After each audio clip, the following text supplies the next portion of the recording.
Hello, everyone, and welcome to the Human Behavior Podcast. Have you ever watched someone flip from calm to combative in an instant and wondered what triggered that response? In today's episode, we're taking a deep dive into the idea that violence is a language, a last resort form of communication people may use when they feel powerless, unheard, or desperate. During the episode, we talk about how to spot the early signs that someone is acting up, acting out, or turning inward, and why each of these behaviors matters more than the actual words they say. We also discuss simple strategies like using time and distance to help de-escalate tensions before they spin out of control. Thank you so much for tuning in. We hope you enjoyed the episode. Don't forget to check out our Patreon channel for additional content and subscriber-only episodes. If you enjoy the podcast, please consider leaving us a review and, more importantly, sharing it with a friend. Thank you for your time, and remember, training changes behavior. Okay, Greg, so today's overarching theme of the show is going to be called Violence is a Language. And this is something that you've kind of alluded to or said several times before in the past. And I think we even wrote something about this a while back. But, wanted to discuss it with our listeners and what you mean by it and get into a few things. I know for those of you who've been to our class or even just listen to the podcast, we like to say, most people want their say, not their way, right? Most people just want to get something off their chest. They want to complain to the manager, whatever the situation is. It's sort of a psychological, sociological imperative. But, some people want their say and their way, right? And that's kind of what we look out for. Like, is this person, are they acting up and they're just being a person who acts up? We all do sometimes. Or are they acting out? Is there something else that's going on here? Because when we say the danger lies in the people that want their say and their way, that's where we get into what we do. How do you determine this is a person who wants their way versus someone who's just their say? We talk about demonstrations of intent, but I don't want to go down that sort of pathway. I kind of wanted to just get into what we mean by violence is a language, because we use that as an overarching theme for some of the cases that we discuss, some of the things that we see on the news and how these things occur, where other people look at the different factors and their motive and what they did and, how they were upset about something and what group influenced their way of thinking. And a lot of that stuff, I get why we analyze it and it seems significant, but it's typically significant for that moment in time. Like maybe this is a group I was inspired by, but in 5 years, that group doesn't exist anymore, or there's a different one, or there's something else. So it's like, you can't look at those contributing factors sometimes because I think they're a little bit arbitrary, and because they just fit sort of this general mold or thing that we can point to, when a lot of times the factors are a little bit different. So that's kind of a lot, but we'll start the conversation there, and what, I guess maybe start by however you want to define what you mean when you say violence is a language. Yeah. So we'll start there, but we've got to dance around a little bit to make sure that we get there. So violence is a language. Whenever an individual feels overwhelmed or unable to handle a situation constructively, violence becomes a maladaptive coping mechanism. In other words, it's not where you should go, but it's where you do go. And I feel that it's amazing that we're having this discussion on the 6th of January. It just dawned on me when I looked at the clock behind you there. And Martin Luther King in 1967 said, "A riot is the language of the unheard." And that's my starting point when I say violence is a language, because when I talk about maladaptive coping, look, Brian, when we don't know how or what to say in the moment, then violence is always on the tip of our tongue, because that's how we are raised. That's part of our foundation. It's a fundamental underpinning of humankind. So really quickly, to go back to what you said about people want their say, not their way. It's been a couple of years since we handled a podcast on that in deep dive. But what we need to know about that is most people like to express their opinion or their perspectives on any matter at hand. They want to be heard. They want to know and feel that their specific opinions are being considered. But most people don't go around insisting that we accept their opinions or follow up on their perspectives. That's huge. That speaks directly to the violence as a language. And then we also understand, I'm sorry, go ahead, Brian. No, you brought up a great word that you use, and I want to kind of stress that to everyone listening. You said we want to feel like we're heard. That's very different than actually being heard, and this is why it's the most important. Yeah, you're exactly right. But I want to get that, because that's part of what encapsulates people want their say, not their way. Like, this is also why social media works so well, and why everyone can comment. Like, I need to feel heard. I need to feel better. I need to exactly. I may not actually. The situation may not improve for me, but the electrochemical but if I feel like it is, okay. I just want to stress that point, because you use that great word. That you do that, because sometimes I go at the speed of Greg, and that's not the speed of retention or understanding all the time. So well, you're also getting on and off the freeway and making frequent stops, sometimes to rob a liquor store, sometimes to go to the bathroom. Smoke the rock. So the people wanting their say, not their way. Okay, that's your expressive side and your feeling. And so then Brian talked briefly at the very beginning about actions speak louder than words.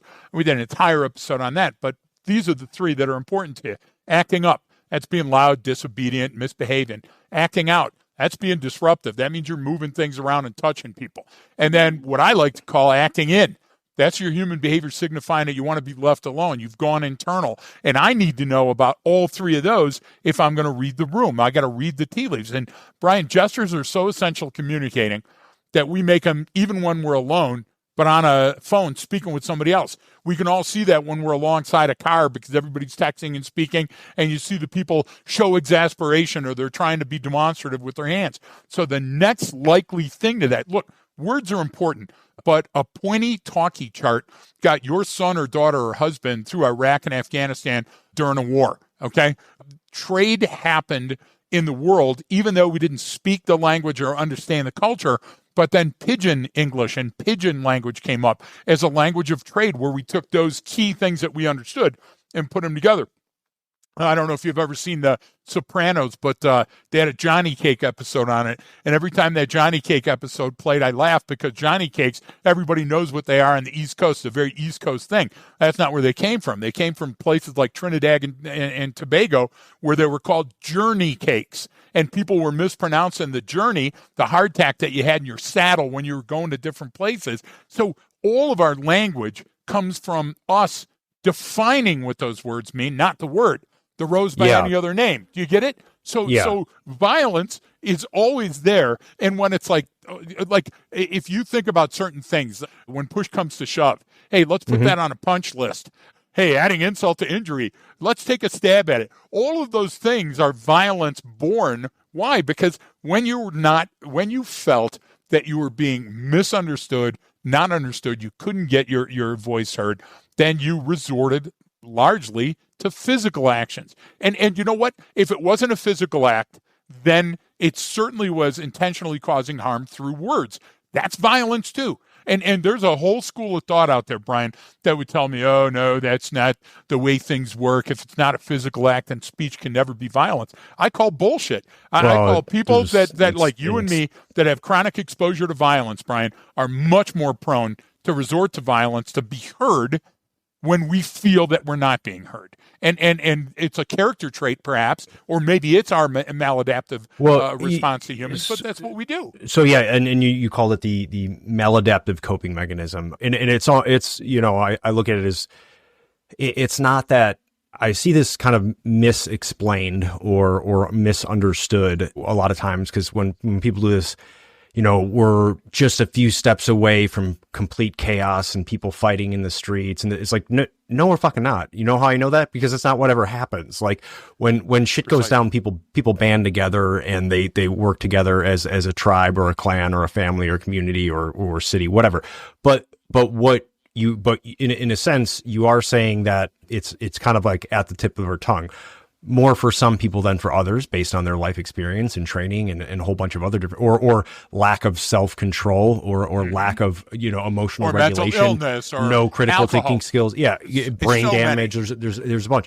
So some more than others. But what do you mean though, when you say it's like, it's kind of at the tip of our tongue? It's almost, to me, I explain it like the easy button is to get angry and bash you over the head when I don't like something. That's actually easier than working it out and compromise. Right. So what to kind of, you know, before we get into some of the examples, really define that violence is a language. If I'm trying to tell you something and I'm not getting through to you, Greg, I may hit a threshold where, you know what, I know what'll get through to you, because violence is a language that every human being implicitly understands. They don't have to be taught it, right? And maybe you haven't been, and so, but that first punch in the face goes, oh, wow, probably shouldn't have said that, everyone should have that experience. I've had it many times, but the idea, meaning it's so ingrained in human survival and that it sort of is right underneath the surface. It is some that, people are, that it's got to get deeper under the water. Some it's right below the surface, right? But some people who have it right at the surface are actually better at controlling it and using it in areas that they find necessary. But to understand this violence as language, I literally look at it as that. It's like, well, I have to speak to you in a way that you understand, and everyone understands fists. I mean, that's just and so this is when we look at the different cases. Like, that's no different to me from a domestic violence situation, a young kid who's a gangbanger who's just shooting it out in the streets against some rival gang and he doesn't even fully know why, or something like, hey, I'm gonna pack my rental truck full of explosives and gasoline and I'm gonna make a big to-do about it because I'm not being heard, right? To me, when it comes to this, is like, look for what are the simple connections. Everyone wants to make these extravagant whatever and not blame the actual person who did it, right? Well, that kid didn't know, he's only 14 and he was raised that way in the streets. It's like, okay, but there's other kids who go through the same thing that don't choose that. And then, well, this guy, didn't understand this situation and he wasn't fully informed, and you got to understand he had a lot of mental health issues and these things. Like, yeah, but a lot of people fall into that category and they don't go and do those things. So that's part of the difference too. And when we talk about people who want their say versus people who want their say and their way, is there's that's a different threshold.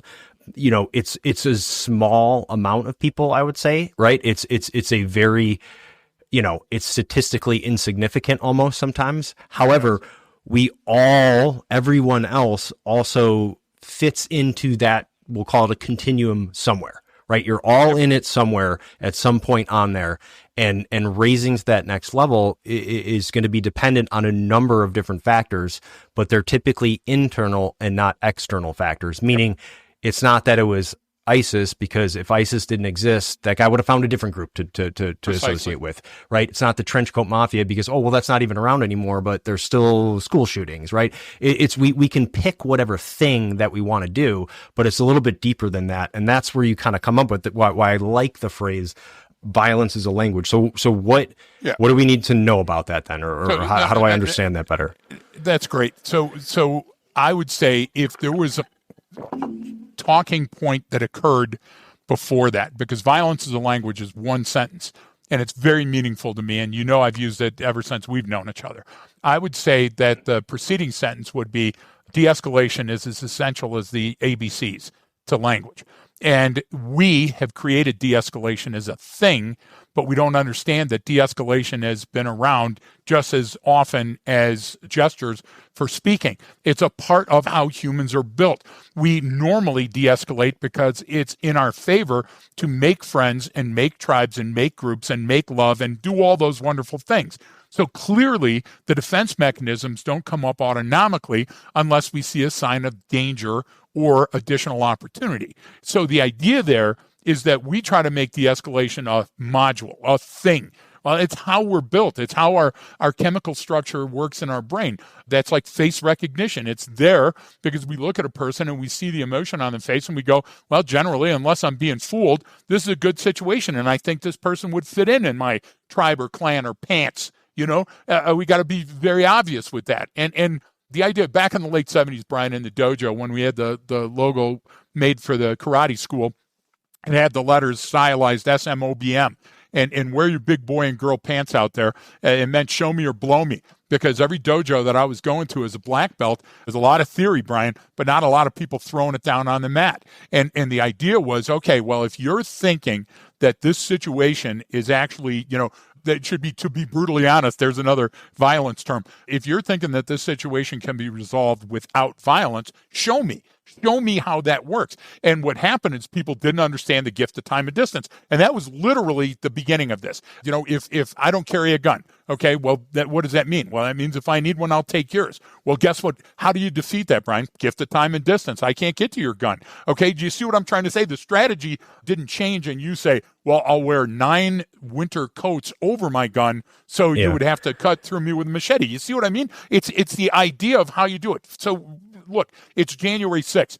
The lawmakers hid beneath their desks. What should they have done? They should have been out talking to their constituents. That's the only way that you can decompress a situation, is to face the situation with logic and understanding and try to calm it down. And if you can't do that, what do you meet it with? You send out, a larger volume of well-aimed fire or a higher degree of explosives. Brian, why did the guy commit suicide in front of Trump? He felt that he was being marginalized. He felt that nobody was listening to him. Why did a copper put his uniform on and drive to work and park in the Sally Port and blow his brains out? Because he felt like, I'm done now with this part of my life, and I have to leave you with a message that you won't forget, because that's me. I want to control that narrative. So, and that's the big, you brought up one, the big thing is time and distance to get to the point where you're going to use violence as a language, where you're not being heard, no one's understanding you. So I'm going to start. I look at it with the terrorist, little guy, right? He's 18 months old, right? But like you were saying, we communicate all day long. I know what he wants, I know what he needs. We work on talkie pointy. Taught him some basic sign language so he understands it, and then he can conceptualize it. Like first we taught him, the more when he wants more food. But then when I was playing around with him and I was throwing him up in the air and I stopped, he went more, like, I want that. And I was like, okay, now he understands not just more food, he understands the concept of more. So he goes back and forth, but when he gets tired and he gets frustrated, he gets fucking angry, man. Like, cause he's trying to tell me something and I'm not getting it, and he smashes things. And so it's like, I just look at it as a very, very primitive response to something. But that now, but for an 18-month-old, that flash to bang is right away, because this is the worst thing that's ever happened to in their life, because they're only 18 months old. So let's get in the world of like adults then, or you're grown up, at least, like what that time and distance, what are the factors there? Like how does it take, meaning like to get to the point where, okay, I'm going to go build a V-bid and blow it up. I'm going to go into the office and kill a bunch of people, or I'm going to kill this person. Like, because it can happen, that rage can happen right there in the moment, but that's different. Like a rage attack, where road rage, perfect example. I've got all this stuff going on in my head. I'm pissed off. You cut me off.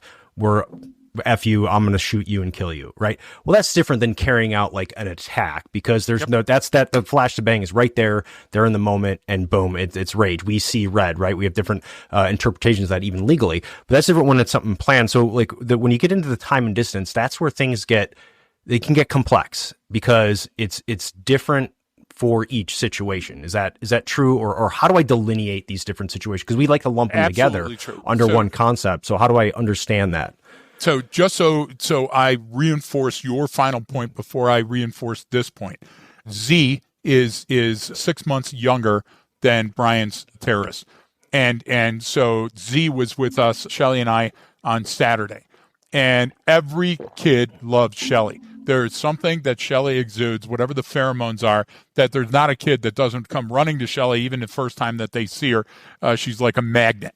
And so we had changed the water filters on our filtration system.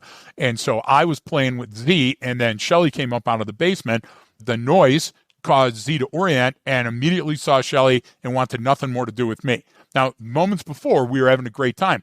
So Z, at just 12 months, right, just under a year, a week under a year, she pushed with her legs to get my arms open. Then she pulled away from me, and then she was headbutting me and actually bit me with the 2 teeth that she's got coming in. And I looked at Shelly and I go, I wish you were videotaping this, because what it was is she didn't want to cause me harm. She was acting out, being disruptive, moving things and touching me to tell me that she was unhappy with the situation, because she had no other way to do it. She didn't have the words to do it. So I would say if somebody's acting up, you can handle it. If somebody's acting out, you can likely handle it. If somebody's acting in, That's where the danger lies. Because if somebody, like, how many people have engaged that are listening to us now in drama? We have a couple of drama queens, Brian, that we deal with all the time that are on the teams. And what's up? Nothing. You having a good day? Fine. Yeah, okay, here we go. What you're doing by acting in is you're begging me to pay attention. Most people don't want to do that. Most people's psychological de-escalation quotient is so low because we play all our games in the phone or streaming that we've forgotten that it's a human that's right in front of us at the water cooler. And this is where we're supposed to let our guard down. This is where the shields are supposed to come down, and we should say stuff like, no, really, what's bothering you now? Well, I got a divorce and I lost my job and I'm not feeling good and this toothache is not going away and all those other things. Well, Brian, if a certain amount of those get to a certain threshold, then I'm going to act out. I'm not just going to act up. I'm not just going to be a drama queen. I'm not just going to act in. I'm going to vent, just like Vesuvius. And when I vent, sometimes the control mechanism, my personal control mechanism, or the societal ones around me aren't going to be able to encapsulate that. You know, we just watched this thing on NOLA, and the newest thing that came out is the guy wearing these GoPro video style glasses while he's doing his rehearsal. He's driving around and taking a look, and you're going to get some pundit, some security expert that's going to drive on and say, well, right there, that was demonstrations of intent and somebody should have caught it. Somebody should have caught it in the thousands of people that were biking around wearing glasses that day. No, what you got to do is you got to look for that leakage. You got to look for those statements. You got to look for, Brian, how long does it take to build a VBIT? Some people would be wicked fast at it. But what does it take? Well, if you build it out in front of everybody, somebody's going to shoot you or take you to jail or call the cops. So what do you got to do? You got to conceal that. What about the items? Well, most of the items to do illegal acts are illegal in themselves. Or you got to invent street tools, which means you got to go to certain sites or ask for the aid of others or write a manifesto. Brian, those things take time. So it's usually flash to bang of simmer then boil, rather than so bad to be as remarkable as what we call road rage, right? That's the rage that hits you right now, and it has to run its course and abate. But they're still rare. We don't see incidents of road rage in my streets every single day, right? There's something that manifests itself. Yeah, and to kind of give the your cooking analogy you started doing there, it's like that the simmer to the boil. It's that simmer, but then if I come by and I put the top, back on that pot, well, it's going to raise that temperature in there, and it's going to increase the pressure in there, and it's eventually going to start maybe boiling higher than I really want that temperature to go. And so if you don't release that heat, it's going to continue to boil over. So, but the one of the things you mentioned that I kind of want to jump into, because this kind of fits into all the different subjects. Like you said, it's about, like, if I look at violence as a language and why I may, choose that as a mechanism for release or relief or getting my message out.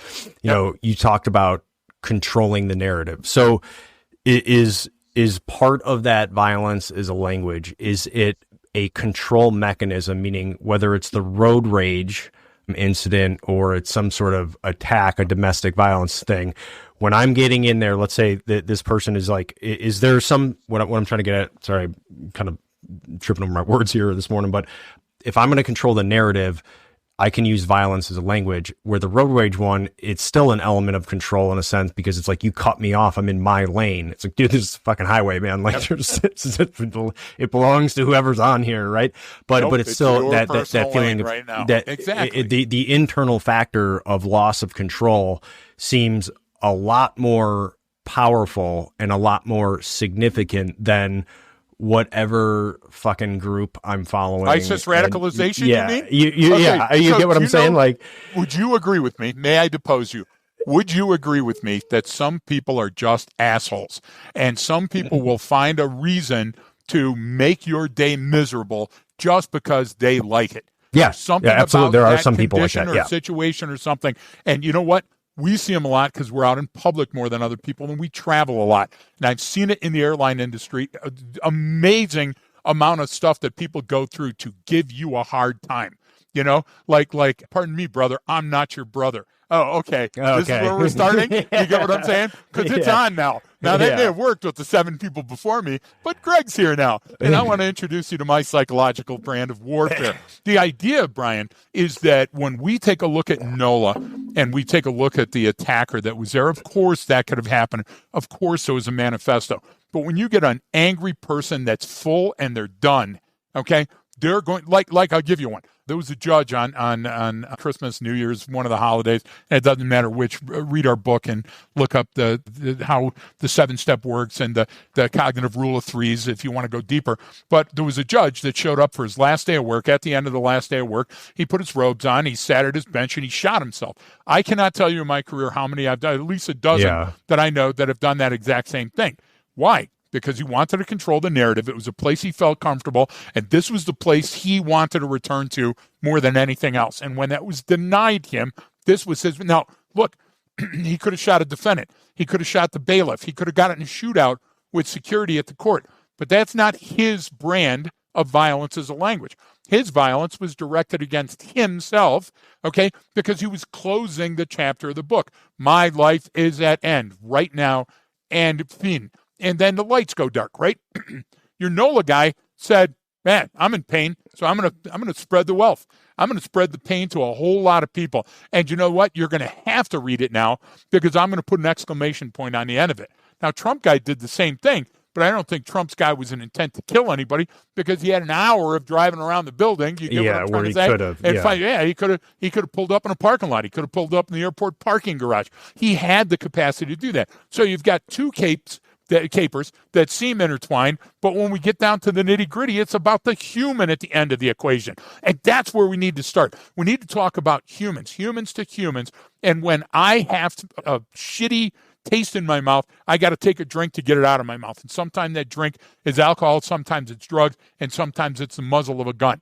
And sometimes I feel so bad, Brian, I want to share that pain. And how do I share that pain? Domestic violence. How do I share that pain? You're going to take my kids from me, so I'm going to show up and meet you to exchange the kids, and I'm going to kill the kids and kill myself and be a family annihilator. That's the spectrum you should be looking at. Right. And you need training to understand if the person in front of you is exhibiting signals. So dangerous. This is a good explanation of how, like, we said it before, where I always talk about, like, whether it's a person who comes in and, shoots up a school or kills themselves, it's the same idea, right? One is gone internal, and it's sort of like, well, I'm the problem here, or I know how to deal with this situation, and I'm going to make sure I'm heard, whatever. Where the other one is, a lot of times it's, well, this isn't, F all of you. You're the reason why you're this. And so it becomes it's a lack of control. It's a different coping mechanism. Either way, they're both maladaptive, right? They're not, precisely. They're not correct. They're certainly not logical, but meaning they're not in keeping with, even just basic biology and survival of species, right? And it's not supposed to be that way. There are certain factors. It should be about survival, right? Is what we're primed for. So if I'm not in a survival situation and I'm killing someone, well, it's kind of a little bit different than what I'm wired for as a human being, right? Yep. And so it's just an incorrect, you call it that, a maladaptive coping mechanism. Because it's not insulting and everybody gets it, Well, yeah, and it's because it's, I think, a better way of explaining it than saying a lack of critical thinking or a lack of coping skills or a lack of this. It's like, no, you have coping skills. They do. It's just a very, very different manner. So we don't have to talk about those two specific cases, but you're talking about the family annihilator situation. You talk about judge committing suicide. I brought up, the kid gangbanger run up and, got caught up supposedly in this area doing this. So on that, spectrum, I guess, of people acting up versus, acting out versus acting up, what are like those typical things? Because there are some typical things that you see across those, or is it as I look at it, when the pressure's on, as we know, when the stress is on, whether it's psychological, physiological, doesn't matter what it is, like I fall back on what I know.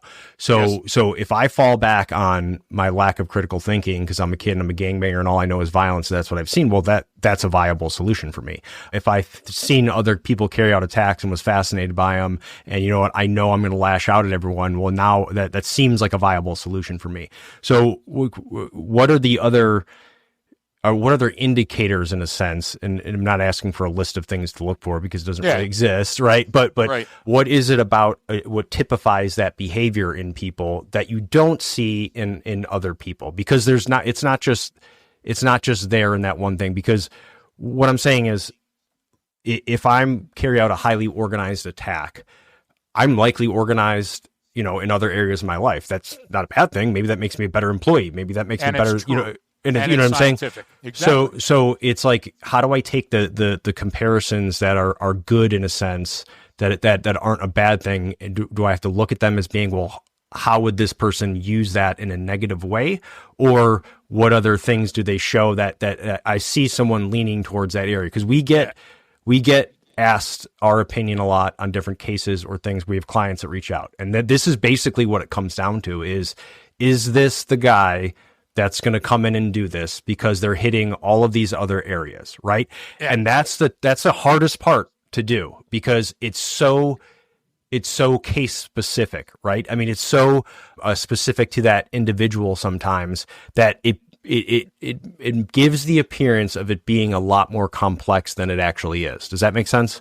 Yeah. So I would say nothing is more complex than a Brian Marin 6-pronged question. Yeah. Where you put a lot of thought into it. Well, that's a great... I didn't put any thought in my question. It was a stream of consciousness. That's why. Yeah, but let me tell you right now, there's so many landmines in that one. Yeah, so I'm going to have to navigate this very carefully. I started to walk towards one. I was like, I don't want to put you in a landmine. I kind of want to amend this. I know. No. I'm in the Chinese swing right now. Yeah. Okay, so here's the thing. I want 3 comparisons I'd like to make.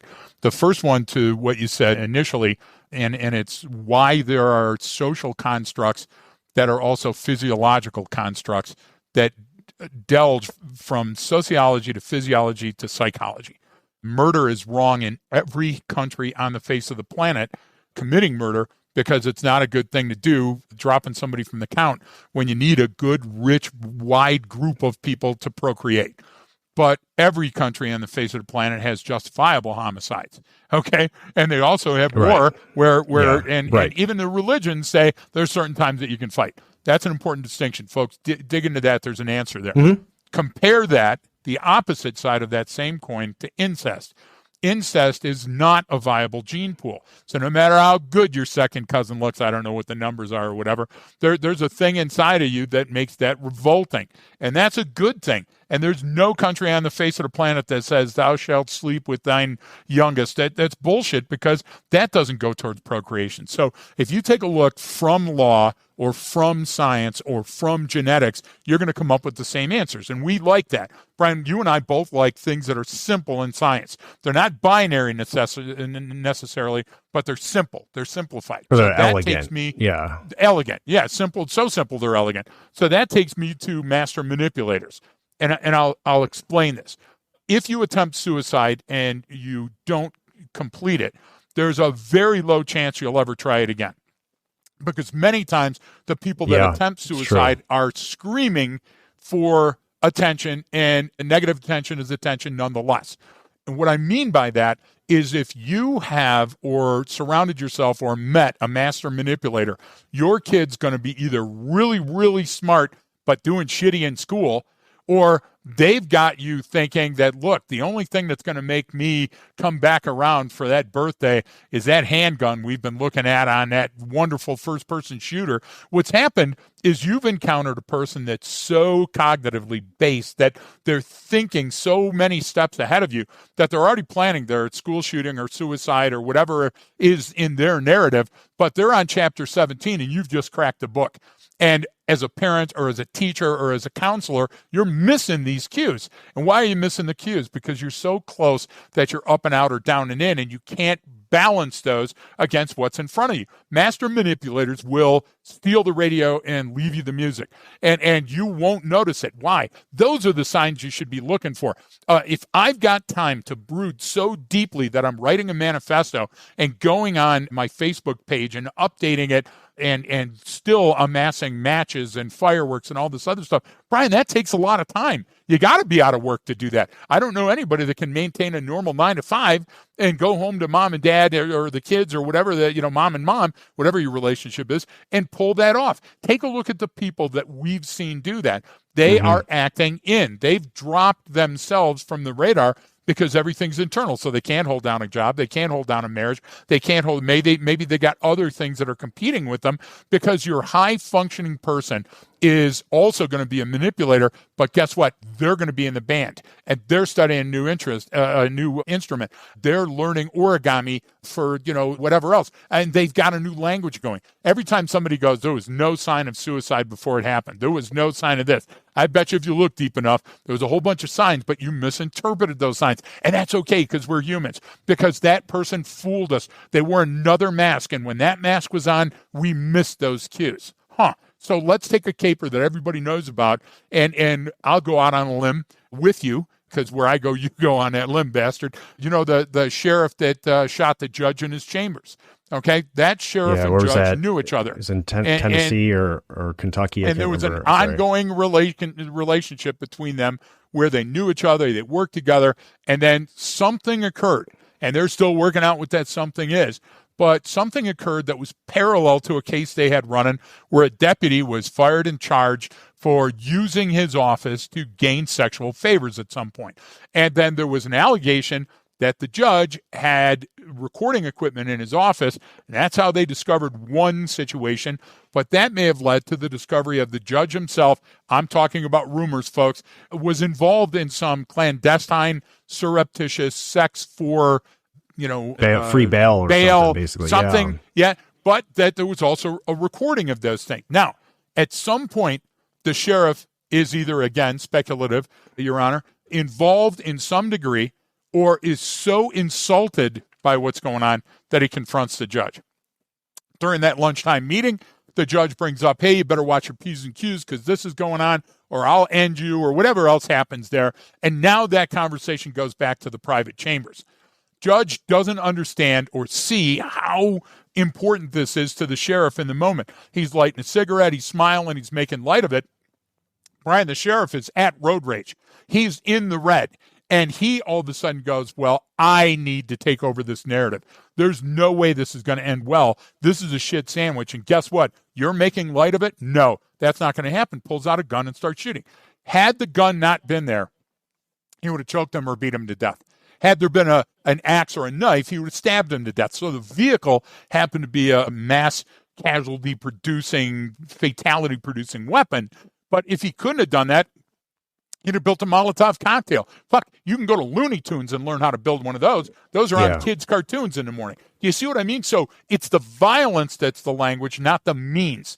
And it's a means to readjust what we've been talking about. It's like hitting that little, that cat, and you got little balls and you're trying to get the balls in his eyes and his mouth. That's what you're doing, but you're doing it to a human. No means no. And guess what? We get caught up in that. So if I've learned that behavior over time, that violence is a language, you've had that in your life, I've had that in my life, my dad, the Marine dad, my mom and my aunt, the Twin Towers, we've punched and beat and bit and kicked a lot. And so guess what do you think the first thing is when I get angry and mad? I have to slow myself down, or I'm starting to throw shit around and tip stuff over, and I'm acting out, So if you're asking for what types of those behaviors underscore, maladaptive behaviors. If you are maladaptive in other ways of dealing with these situations, you will resort to violence more quickly than a person that doesn't. A person that is adaptive, a person that is flexible. What do we talk about? There's a 1,000 words for that, where that person understands that there's a coping mechanism other than using those harsh words, that harsh language, or waving a gun around. Yeah, and it's it's that it's not always going to maybe rise to the level of significance like this, like meaning the suicide or the violent act, like that's the last thing, obviously, that you can do. So it's the last resort. But like you said, you'll see, you know, the maladaptive behaviors, in a sense, you'll see consistently throughout that person's life, maybe a little bit, maybe a little bit, maybe a little bit here, maybe a little bit here, meaning it becomes, it builds and builds and builds and has to go somewhere.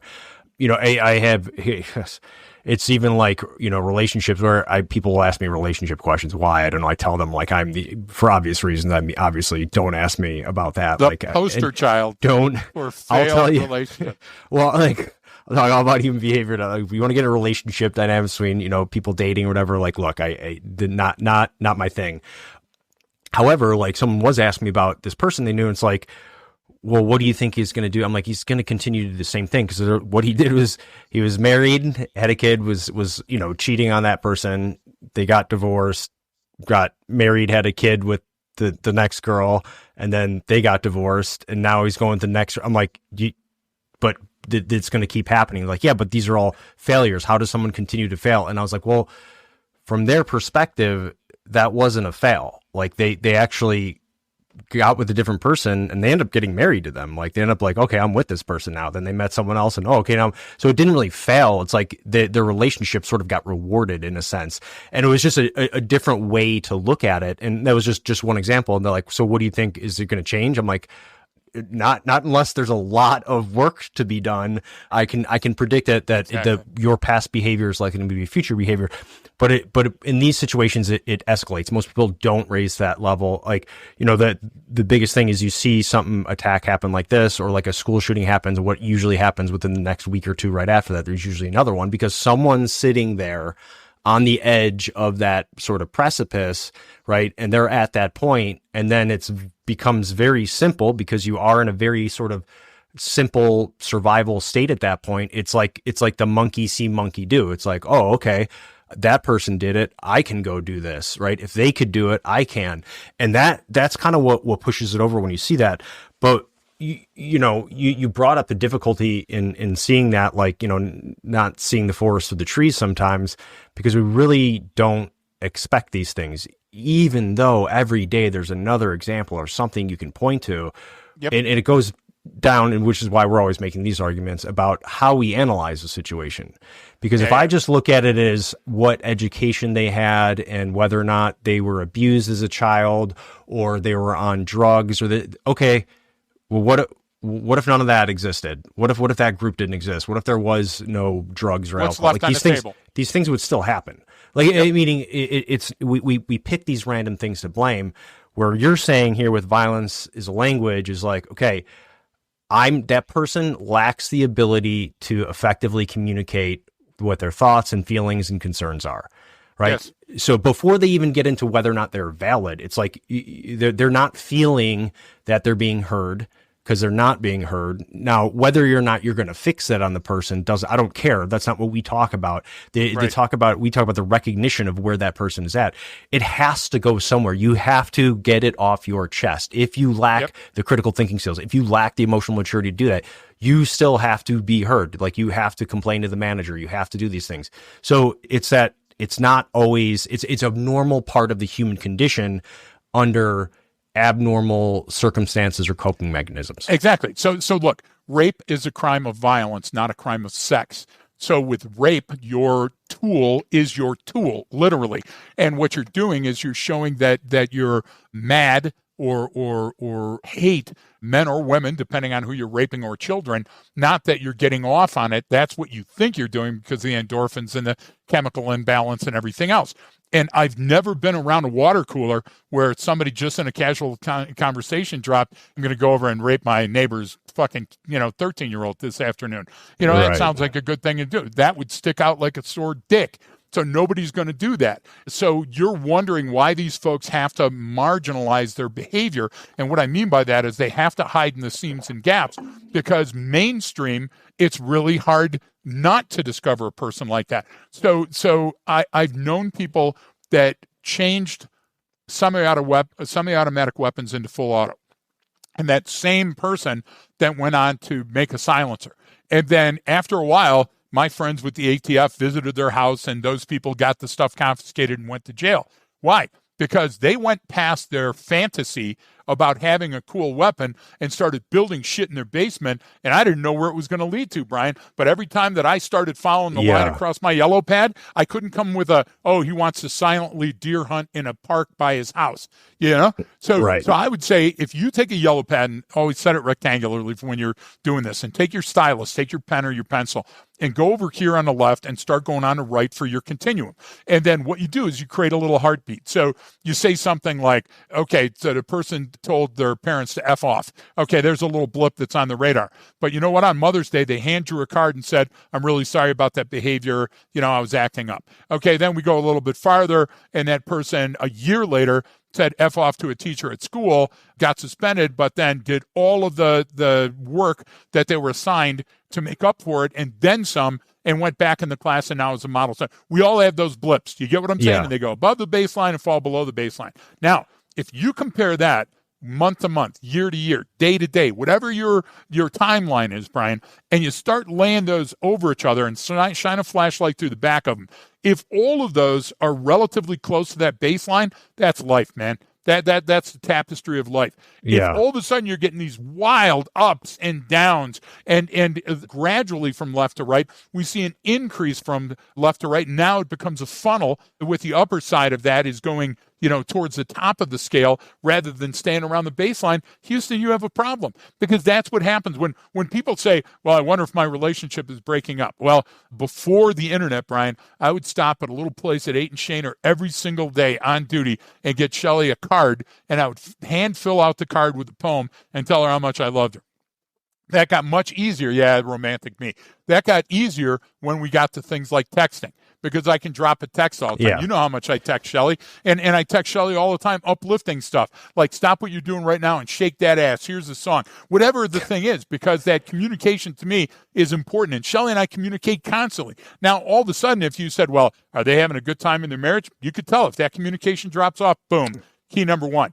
2, I'm going to the gym 7 nights a week, not the gym in the basement anymore. Now it's in town. Oh, and by the way, I've started pickleball at a new club. You get what I'm saying? So, Brian, you can compare those baseline elements and this nuanced stuff. Now, whether it's above the baseline and it's new because I'm improving myself and, trying to look better for somebody, or below the baseline, I'm spending more time in the basement with that manifesto, either of those are significant. And everybody shows that to some degree. And we're not talking about cathartic. We're not talking about trying to fix me. We're talking about those things that if we take a look at, they're bad for us. Brian, you've been in many bars in your day today. In your life, I mean. And if you take a look at the standard bar, what's the image that conjures up?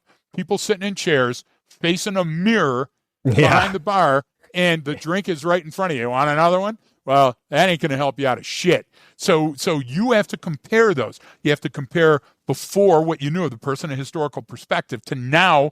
And then that's going to help you get an accurate projection of the future. Are we going to be right 100% of the time? No. And that's the problem. Most people don't want to be. Yeah, but most people don't want to be wrong enough that they don't want to go across the street, knock on a door, and go, what the fuck is wrong with your grass? It's been growing wild. Do you need help? If we asked that more, there would be less New Orleans. There'd be less Trump Tower. There'd be less people laying on a shed roof at the county fair trying to shoot the future president. That's it. It's communication.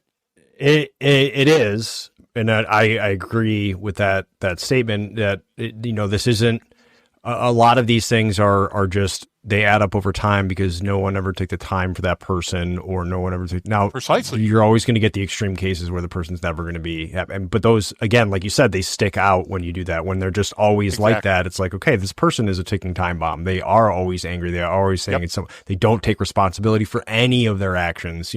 Those things, when you see that denial constantly and constant blaming others for things, it's like that.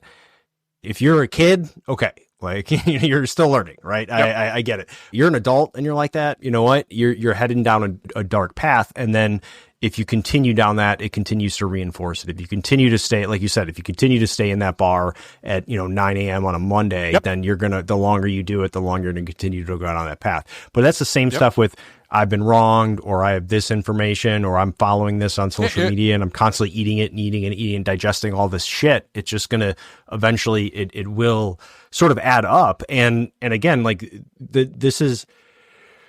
these things are, oh God, they're frustrating to talk about because they're still the same shit that people, now everyone links everything together and everything is significant. And it's like, look at the t-shirt you wear, and you're just like, this is so bad. It's so bad. It's like, look at this stop looking at yourself, stop looking at everything else out there and look at that individual. And it just, the worse the analysis gets, it shows how inept humans are at taking another human's perspective. Exactly. But you have to. See, this is our constant argument. And it's not an argument because we both see it and frame it very well. But my thing is, you have to force yourself into those shoes and walk around in that person's mind and look at the things that are important to them in their trash and in their car and in their clothing and all those messages and see if they're significant. Because if they're significant to that person, then it matters.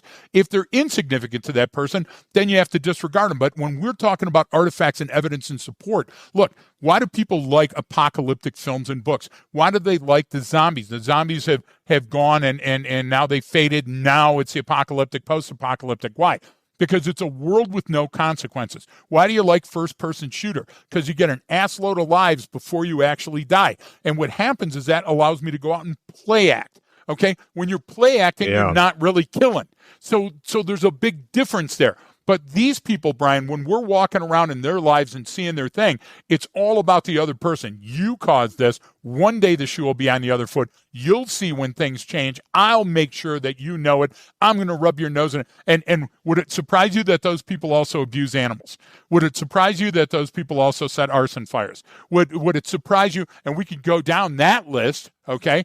And the reason we're going down that list is when I'm unhappy with me, I either cut me, okay, or I can control the narrative. Help. You got it. And so if I can't do that, maybe then I'll cut this puppy or that kid across the street. I'll be the bully. And so those type of outlets, for lack of a better term, that's a mechanism that my disobedience, my misbehaving has crossed a line. And no longer am I just saying F you. I'm saying F you and so there, Brian, but I'm putting a point on it because now I'm pointing that weapon at you. Or now, look, you know that song, and I don't remember it, busted out the two headlights. You know, you'll think next time that you cheat on me, and the woman goes all the way around the guy's car, and it was a popular thing for a while. That's maladaptive. That's not how humans are. I understand that you're pissed, okay? But that's when you break up with somebody. Just add alcohol, I become an asshole. And then what do? I start looking at those things, and now I'm taking that disruption, and I'm putting it on a thing. Well, guess what? If that was a domestic violence situation and I broke that lamp that you made when you were a kid in shop class, I'm going to jail. I don't have to lay hands on you. Just that is enough. So if your actions or the actions and human behavior, remember, the actions are so much more important than words when we're talking about this. So if your actions tend to show that that person doesn't control any of these issues well, then what's likely going to happen? Either that person's going to do the slow downward spiral, hurt themselves, or they're going to distance themselves and become that recluse, or they're going to find a way to be a disruptive force in somebody's life. And that may include homicide or suicide. It may not. You may never, ever rise to that threshold because a lot of humans have found other outlets for it, but there's certain people that's a likely end. It's like you said. I mean, you said it earlier in the podcast too about we derive meaning from language, based on a number of different factors, and it's about the intent behind what is said, not what's actually said, right?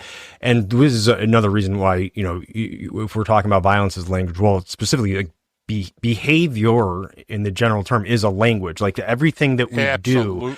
And this is why we spend so much time beating this stuff up is like, I don't fucking care what direction you face when you pray. That is utterly meaningless. I care what you do. you took these steps, you did these things. I don't care that you said some comment on social media, unless it was like some very specific incitement threat. Okay, well that's different, obviously, but that stuff is less consequential than people think it is, and it's the intent behind your actions, and those specific actions are what give value to anything, and those are the valuable observations that I think people need to look at. Is like, what steps did they take? How did they handle this? Was saying, fuck you to someone could be, we could be doing that because we're friends. We could be doing that because it's a joke. We could be doing that because I'm angry. We could be doing that because I'm sad or I'm hurt. Or I'm doing it just before I pull the trigger. But that's what I mean. It's exactly. We look at what, this is why everyone gets obsessed with the different manifestos, and people try to pull all this shit out of it. And I'm like, this is all nonsense when it comes out. Like, even like, just read Ted Kaczynski stuff. I talk about the Unabomber all the time because he was a brilliant mathematician. He was a genius MIT guy. But you read his stuff and you're like, there's no consistency here. There's no thread that you can follow. It's all over the fucking place. Because it's maladaptive coping mechanisms, and I'm going to just pull what I think works for me, and I'm going to come up with it because it's about them. It's always, always, always about them and how they were wrong or how they're not being heard. And it's not anything about what society has to do or the rules in place or the mechanisms we have or the social norms that we have. Nope, that doesn't apply to them. You have such a sense of entitlement. Like you don't, you know what I mean? We just look at these things wrong, and I just think it'd be easier to identify these things sometimes earlier on when I look for that sense of unearned entitlement. You know what I mean? Exactly. So Detroit relationship. So I knew Kevorkian and I knew his attorney Feiger and some of the other people. Feiger's a famous attorney. So and also his brother's famous on the neck. My Sharona. Shut up. But yeah, it's his brother. Really? So folks, look it up. Go out there, do your homework. But one of the things is that Kevorkian in a theater of waiting for going on trials and stuff, people talk, and you're sometimes with a defendant or a prosecuting attorney or listening to somebody's deposition because you're in the same place ready to go on. And you hear it, and it's, my suicide is going to be assisted suicide because I'm in pain all the time. My skin hurts. My hair growing makes me vomit. I can't sit or move. When I blink my eyes, the amount of ambient light causes nausea. And you feel for these people, okay? Yeah. Then all of a sudden, I can tell you of thousands of suicide notes that I put in envelopes and evidence bags where I was on the scene, the first officer, and they read, "You cheated on me. You caused all of this. Well, I'm going to show you. I'm going to tell you, those things that you did, this is how I'm going to pay you back." And that poor person never understood that all of those actions that they didn't equal those words, Brian. They didn't show anybody. And then there was the others where the person is sitting across from me in an interview room and they're saying, well, I knew that they would be in the bar and I walked in and sure enough, they were dancing with somebody else. So I shot them, but I ran out of ammo before I could shoot myself. People have a story. It's his story, history, or her story. We haven't gotten to that part yet. I hope we do, where people understand the etymology there. But the idea is that if we take a look at that, that's important to a person. Your ego system is fragile. And what happens is some people, it's so bent on retribution that they can't think past that. Yeah, you can't get past it. So they think, I got handed a shitty hand, and I can't fold it in, so I'm all in.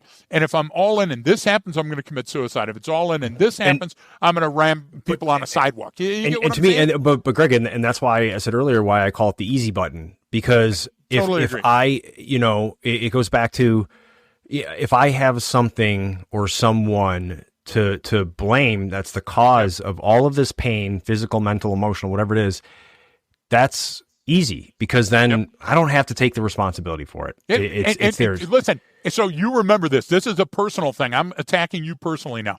In Iraq and Afghanistan, you saw body bombers and you saw them up close and you still have tinnitus or tinnitus because of it. Okay. Many of the body bombers that I saw explode, detonate, conflagrate, not die, sometimes horrible situations, or kill other people, even more horrible situations. When I was in those situations, a lot of time the research at the end of it demonstrated that those people were the most vulnerable people in our society. They had incurable illnesses. They were mentally ill. Mental health. They were young kids. Yep. And guess what they were? They were impressionable. And so that religion or that song or that situation that they were exposed to made them think this was a way that I could be remembered past my story. And some of them, it was a sort of a hero's journey because they were guaranteed, they were giving money to their family or something like that. There was all of that. Zealot that they bought into it. They were vulnerable to that belief system. Now, as many as there were, it wasn't everybody in that town. And even in those towns that we were in that didn't want America and they didn't want democracy and they didn't want us walking around, they didn't become suicide bombers, snipers, or insider threats. So it takes a special person to take that step. And am I categorizing a suicide bomber with your husband or daughter that committed suicide? No, I'm not trying to say that.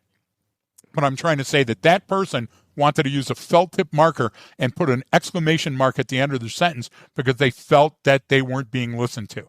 And this was a way for them to say, are you listening? Can you hear me now?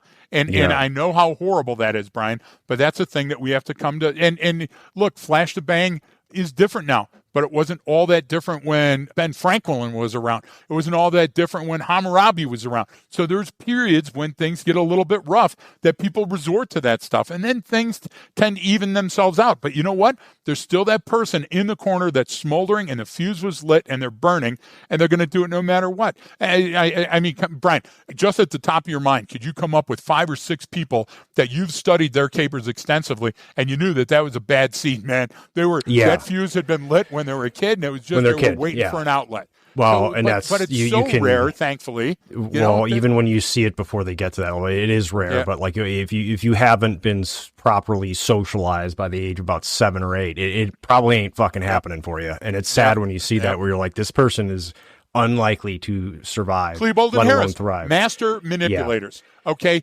they fooled everybody. They fooled judge. They fooled their probation officer. Yeah, they were convicted fooled felons. Their parents. Exactly, Brian. So when we look that far, Bath Township, the massacre. When we take a look, Andrew Kehoe, Brian, he was an angry guy, and sooner or later, Whitman, the Texas Tower, angry guy. He had a voice in his head, and he had an aneurysm. But guess what, Brian? And those things, it's a tumor, if you were talking to Dr. Schwarzenegger. But not to make light of the situation. At least that guy was, he even wrote in his letter, cut me open and see what's going on. But he hurt. And he hurt so and he was right. He wanted to show. He was right. No, he literally had a brain tumor. That's a missing piece of evidence in the Kellner case. That guy was innocent, Brian. No, but this is what we're talking about, folks. Look, Brian, I'll invoke Hoberman one more time. At the very beginning of the year, on 6 Jan, when this is being recorded, you have to take a look at the 360. You have to imagine what that like if a person kicks off their shoes before they go in a house, are they a Muslim or did they just get new carpet? Those things are significant to me. Artifacts and evidence in support of a reasonable conclusion. And the more information I know, the less anxiety I have in dealing with other people. Not everybody's out to kill you. Not everybody is planning and rehearsing. Well, and the way we do it is I go back to even just our first principles, and one of the things is it's whether it's with a person, whatever, out on the street, whether it's my wife, whether it's the baby. It's like, okay, what is this person teaching me? Yes. What are they trying to teach me? What are they like? Don't listen to the words. They don't matter. What are they showing me? What it's saying? Because like that's helped out. I mean, for relationship stuff too, because that's how my wife McKaylee gets sometimes, where she goes a little bit internal when she's dealing with a lot of stuff because she doesn't want to be effective, but it does either way. And I'm like, all right. Normally she does it. What is she teaching me with this? What is she saying and what she's doing? What is a little guy who's 18 months old? He's teaching me and he's showing me and he's trying to explain. You see the frustration. So if I go through enough, we'll get he's 18 months old, so there's only so much he could be asking for. He doesn't know a lot. But think about the contextual situation. Like, okay, he's a high school kid. What could he possibly be teaching me? Like, what could he possibly need? Or he's a person in this situation. Okay, well, there's only so many things or so many outcomes to this situation. What are they teaching me about where this is going? Yep. And it just helps you kind of dial it in a little bit. You know what I mean? It helps you get rid of this thing that don't matter. So stop the stigma with the gift of time and distance where you're closing your ears because you want to remain a white belt. What do I mean by that? Gift of time and distance can be used in any situation, just like the Hoberman, to avoid Jack, the surprise, the Jack in the Box. What I mean by that is there's certain situations where I need to close the distance quickly to stop the event from occurring. I need to get in there and ask that person, what are your intentions? Because your behavior is out of line in this scenario. This context isn't working for me. And Brian, that's a form of de-escalation. And there's the other one where we need to distance ourselves and remain behind cover and slow time down. Where are you on that space-time continuum? Well, guess what? If you're unable to read human behavior, you're going to be at the right of the event, which means at bang or right of bang. And everybody that's ever read the AAR on my training left of bang will understand that those guys were operating in white belt and yellow belt, and they were doing a good job. But is that where you want to stay? The gift of time and distance means you have to be able to read the tea leaves. You have to take a look at the situation, just like determining what the weather's like tomorrow and saying, I need snow chains or I need a jacket. You know, when I'm at the bus station, my kid needs a hat. Those are the type of things you need to be doing every day. And what happens is social media has increased our distance. We think that news is faster and being absorbed faster, but we're not getting as much FaceTime, not the type you're thinking about, with real humans. And so you have to look for leakage differently. We used to be able to look somebody in the face and be able to tell what's going on. Well, now we have to look at the writings, and they're it's just so much more noise, and it's happening faster. So you get, everyone's talking, one sentence about 20 topics rather than 20 sentences on 3 topics. That's how we're wave tops only when it comes in like that. Well, listen, that's also why people crave. Yeah, people crave longer. I mean, it's also the reason why someone listens to an hour of us talking, because they want to know that deeper. You know what I mean? They're like, wait a minute, listening anymore. At this point, I'm so hopeful at this point, but we know, both of us know, Brian. There's a part of us that knows, and we're crying on the inside, folks. No. But what I'm trying to say, violence is a language, and so that language, whatever the new thing is that comes out, it's going to be found there. So if social media is a new thing that's going to stick around for a while, it's going to be there. If AI, Brian, is the new language that's going to be around for a while, guess what? Violence will be found there, because it's a vehicle, it's a tool, it's a way to communicate. Okay. Yeah. Okay. I think we covered a lot. You can appreciate you explaining in depthly about what we mean by violence as a language. And I actually, because there's so much study about language, which is really cool. There's some good accounts actually I follow on social media, guys like, etymologists, and he tells you where the different meanings were, and this came from here and then it changed this. It's just cool, fascinating stuff, because we don't know most of the stuff, or at least 90-something% of the words we even use and where they came from and all that. But Johnny cakes. If I look at violence as a language, I can use sort of that like almost communication studies of like, well, how have other people studied how languages occurred? It puts it in a different light versus just saying they were inspired by or self-radicalized. I mean, that's such these terms are just fucking meaningless. I mean, I don't know, but it's just a better way to do it. I like that term. And so it's all about controlling the narrative. So on that, Greg, I'll let you control the narrative and give any final words if you have them. Yeah, repeat what I said. If an individual feels overwhelmed or unable to handle a situation constructively, then violence is an immediate tool that they can resort to. So thinking of that, think of your desk, your room, the hallway, the office, the parking lot, your house, the basement windows. Think of all of those things in those terms. If you're a security person, then open that up to your client. If you're a parent, open that up to your kid's car, your kid's room, their trash can. And Brian, that becomes a way of assimilating information, because in that communication, we're going to see what that person's aims are, where they're headed. And that trajectory can tell us a lot. And that is predictive analysis 101, and that can increase your time distance gap in your favor. That's it. All right. That's it. Holy shit. I know, I'm sweating just getting through that. So I went through a pen on this. You didn't breathe once. You might want to sit back and take a breath. I don't think you what burns my ass, Brian? You know what grinds my gears? Exactly. All right, well, I think that's good to end on. Thanks everyone for tuning in. There's always more on the Patreon site, so check us out on there. You can get right now. You can still for another week or so get a month free on there if you want. But yeah, check this out on there. But thanks everyone. What?